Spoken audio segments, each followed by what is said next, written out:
Sedangkan hatimu tak mencintaiku. Aku merasakan di malam pertama kau begitu dingin, seakan tak punya cinta.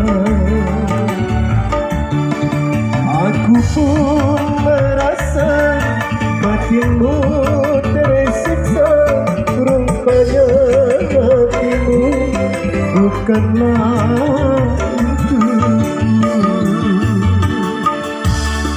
Hapuskanlah air matamu, perkawinan ini bukan kehendakmu.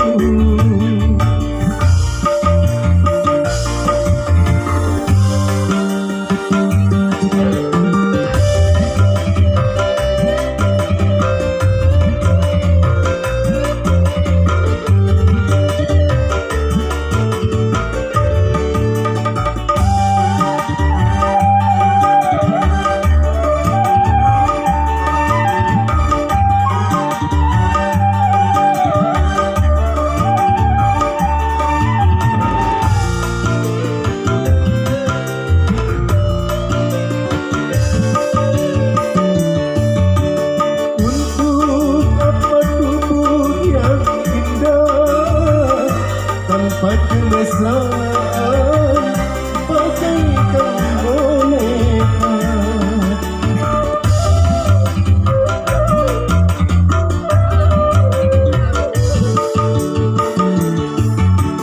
apa arti perkawinanku bila di hatimu ada orang lain? Lebih baik kita berpisah daripada harus menderita. Hapuskanlah air matamu, perkawinan ini bukan kehendakku.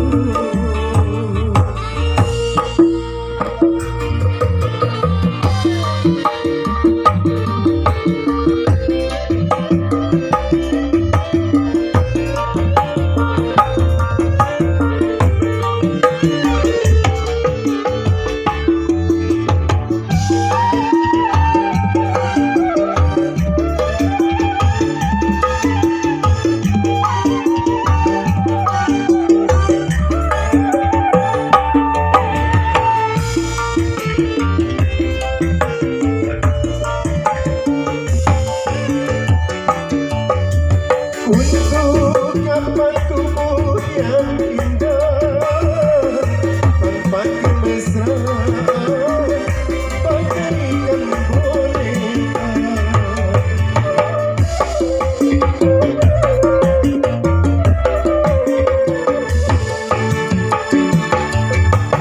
Apa arti perkawinanku bila di hatimu ada orang lain? Lebih baik kita berpisah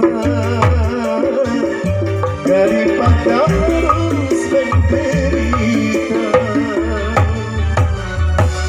Hapuskanlah air matamu, perkawinan